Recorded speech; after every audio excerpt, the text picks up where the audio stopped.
What does the IRS, the FBI, a stolen airplane, and my flight school have in common? It's 4 a.m.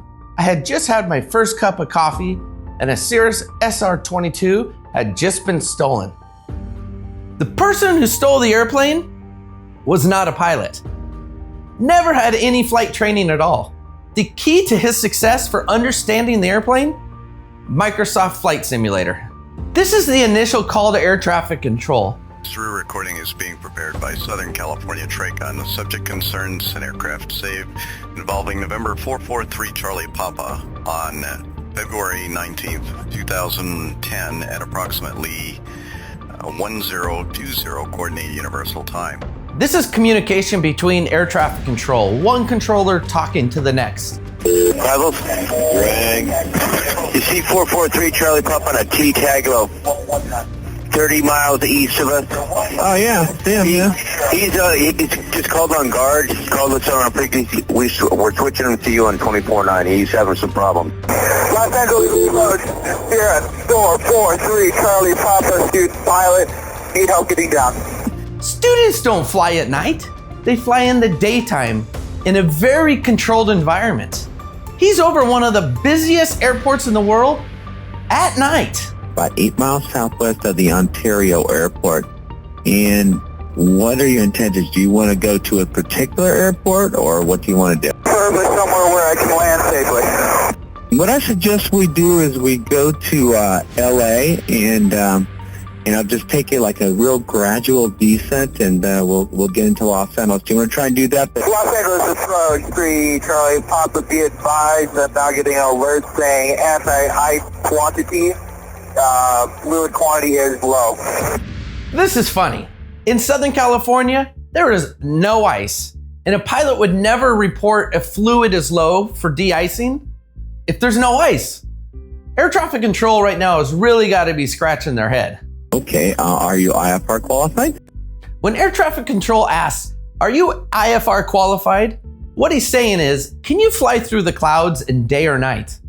It's a very difficult thing to do. There's specific training for this. Your eyes and your ears transmit information to your brain to be able to make decisions because it's very disorienting. Flying VFR, that's using your eyes and looking outside and making decisions. Much easier. So when air traffic control hears this, I bet you he takes a very deep breath. Maintain VFR conditions at 1,500. I'll see if I can find a VFR airport. I'm not sure if we're going to find one of those. Doing reference to your fuel. You have plenty of fuel? I have 44 gallons aboard. Current usage is 15.1 gallons. Okay, so that'll hold you for an hour or two of flying. Is that right? Yes, sir. This plane is IFR qualified. I've had some good time, and I'm pretty sure I can figure out how to program the plane to land itself. Okay, no problem. Mad props to this controller. He is so relaxed. His voice is calming, and that calmness transfers into the cockpit where the stress levels much higher. Every airport in the world is identified with letters and numbers. In America, all airports start with the letter K. LAX is the airport, so I put K LAX into my GPS and navigate direct. LAX, is your call sign KLAX the GPS? I'm actually SoCal TRACON, but that's fine. Whatever you want to call me is fine. He's asking air traffic control, what's your identifier? And he's like, what? I'm just a human with a name called SoCal Approach. What's the call sign of the airport that you're sending me to? Oh, the Los Angeles International Airport. It's LAX. I have everything set up for, what runway am I going to be on, actually? Cirrus 3 Charlie Papa will do the ILS to runway 25 left, or runway 25 left, and the localizer frequency is 109 or 0.9. I don't know which one is going to be best for your thing to say, but it'll be runway 25 left. Number 3 Charlie Papa, are you a Cirrus 22 or 20? Off the top of my head, I don't know. I believe it's a 220 turbo. If you're flying an airplane, it's because you've had very specific training just on that aircraft. The fact that he has no idea what aircraft this is, and then he says the wrong one eventually, that's a big red flag. Air traffic control has got to be on the phone with the FBI and authorities saying, we got a situation. I'd be on the phone with the FBI Zero chance this is normal. LAX, get all authorities to the place where this airplane is gonna land. In this next segment, you're gonna hear them talk about programming the autopilot. When I heard this, I hit the timeout button. This is a very complex system. I Googled how to program an autopilot. All that came up was technical manuals. So I wanted to find a Microsoft Flight Sim expert. I had never used this system before. So I Googled Microsoft Flight Sim expert. And Air Force Proud 95 popped up. 1.4 million subscribers to his YouTube channel that just watch him fly the sim all around the world, different airplanes. I invited him out to come fly in my Vision Jet so we could deep dive into virtual world versus the real world. I'm honored to be here right now. I actually have a Vision Jet in the flight sim, so right now the only thing that I'm seeing here is really good graphics. I reach out and touch it and can confirm this is real. Yeah, we're real. The level of realism that you get in flight sim, specifically now with the aircraft that they can create, I have pretty much exactly this in flight sim, and a lot of the screens that you were using and changing to show different things, weather radars, traffic radars, ADS-B, that type of stuff, is replicated in the sim. On top of the checklists, which are included in the same way that it's on screen here, that's been one of the latest developments in the past couple of years, is the ability to integrate the checklist into the screen exactly as you have it in this plane. So 10 years ago, though, he probably had the ability still in Microsoft Flight Sim to have everything be exactly the same as the airplane? Yeah. Okay. Yeah, that one would have been a little bit more simple. It would have been like not as realistic looking. Yeah. But there definitely would have been checklists you could access, and you apply that to clickable switches in flight sim. He could follow the flow. The engine starts as long as he does that checklist right, and then he just carries that over into a real plane. So it is that realistic. Now it's much more realistic in the way that it looks. It's always been pretty realistic in the way that you can start an engine, follow a checklist.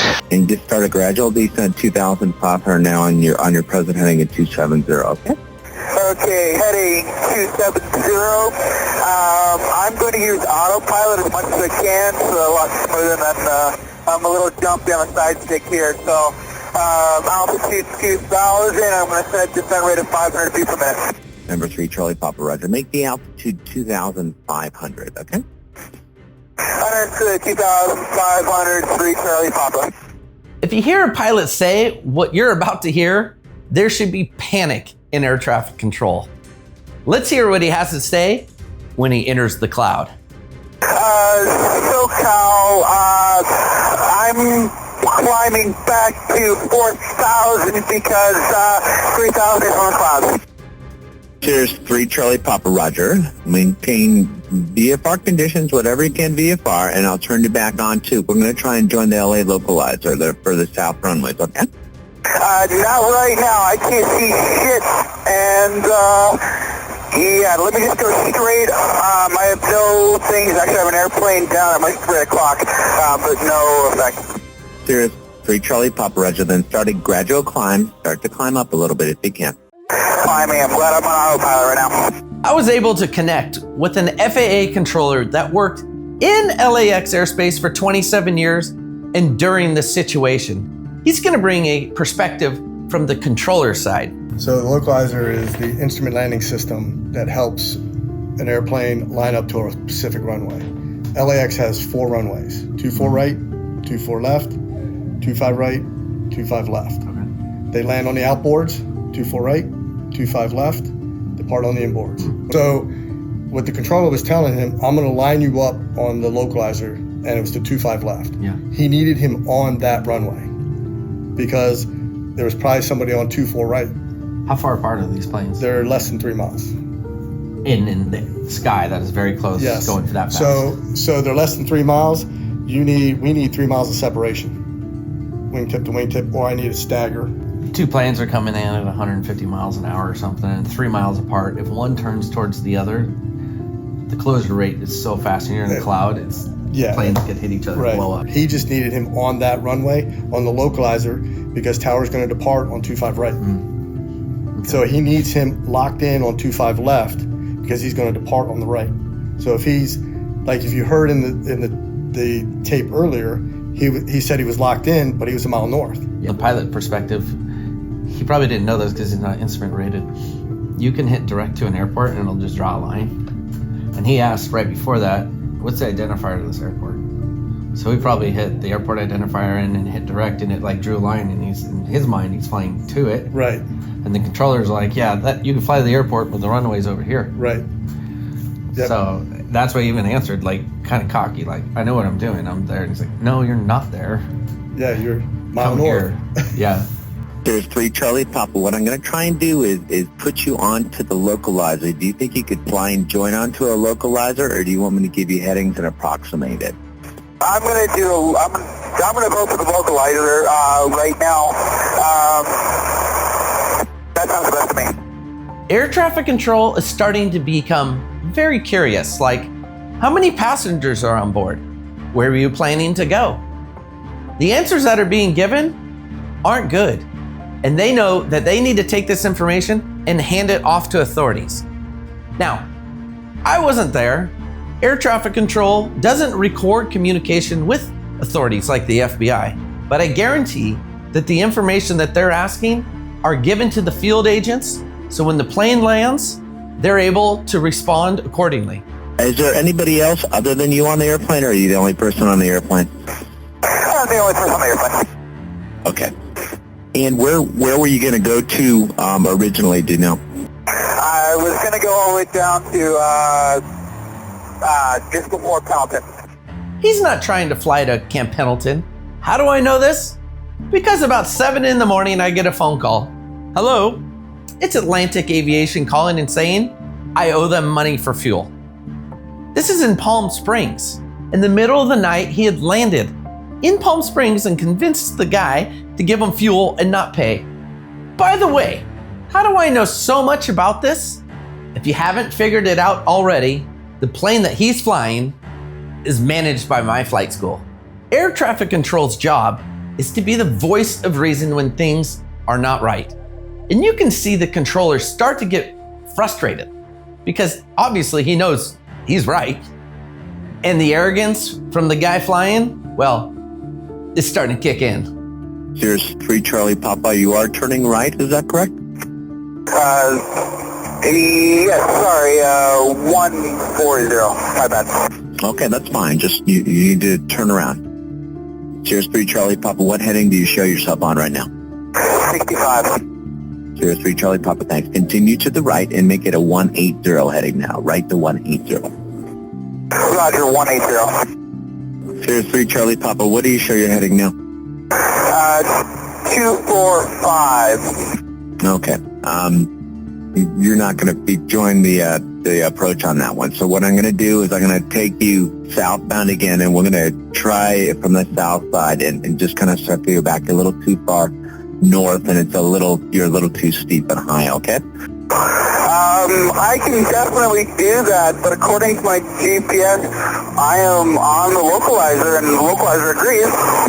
Number 3 Charlie Papa, you're not on the localizer. You're like a mile and a half north of it right now. So turn right heading 070, okay? 070 will do. In this situation, we have air traffic control talking to Los Angeles Tower. Two different things. Los Angeles Tower covers everything on the ground surrounding the airport, and air traffic control covers everything else. He's kind of high. I don't think he's going to make it. He's got 2 hours of runway. Okay, well, let's see. I'm not going to say anything to him. Just hope he's doing okay here. He says he can see everything, so that's what I was worried about. You on the ground? Yeah, no, wait, hold on. Is he touching down? Holy cow, man. No, he's going around. He came back up. Here he comes to you. Yeah. Going around means something's not right. Bounce, bounce, feeling like you're gonna crash. At this point, you add full power, climb back up, attempt number 2. 443 Charlie Papa overshot the runway going around. Cirrus 3 Charlie Papa, Roger. Make left traffic. There is that dune there that's west. It's a couple hundred feet higher. So make left traffic for runway 25 left. Can you do that okay? You're still clear of the clouds? Yeah, making left traffic. What's my target altitude here? I show 400 feet right now. And what's my target? So 1,500 then, I'm guessing? Yeah, if you can get up to at least 1,000 is what you want to do. South of the airport, there's a hill that's about 500 feet. So you want to get up to around 1,000. So. Got it. Cirrus 3 Charlie Papa, can you turn back to the left again or no? You mean land backwards? No, I just want to make sure that you're turning down. I just see that you're turning down now. Okay. Cirrus 3 Charlie Papa, you're still cleared to land to runway 25 left. Okay? Thank you. I'll be right with you. I got an emergency, dude. Cirrus 3 Charlie Papa, just tell me when you're going to turn your base leg, okay? There's a helicopter that's out on final, but he's north of the final. And just advise me when you turn the base. I'll just have you stay with me all the way to your touchdown. And everything's okay. I've got some other airplanes that are coming, so you hear other airplanes on the frequency now, okay? 443 Charlie Papa, turning base. Cirrus 3 Charlie Papa, roger. You're clear to land runway 25 left. Wind estimate 180 at 3. And advise me on this frequency when you're on the ground, okay? Will do. He's down. The day before all of this happened, somebody flew an airplane into an IRS building in Texas. Nobody knew if it was a terrorist attack, someone pissed off about their taxes, or an accident. So around the country, everyone's talking about this, and I call with a plane stolen. Natural reaction? Terrorist attack. That's why we had about 30 squad cars with FBI and police, all the news channels at my flight school within minutes. The guy who steals the airplane, he's sitting in the back of the FBI's car and he says, "I need to speak to the owner. There's a problem with the airplane." So the FBI agent calls me, puts me on speakerphone, and he yells, "Hey, just so you know, the airplane pulls to the left on landing." Airplanes don't pull to the left on landing unless you blow a tire or you have a stuck brake. That was funny.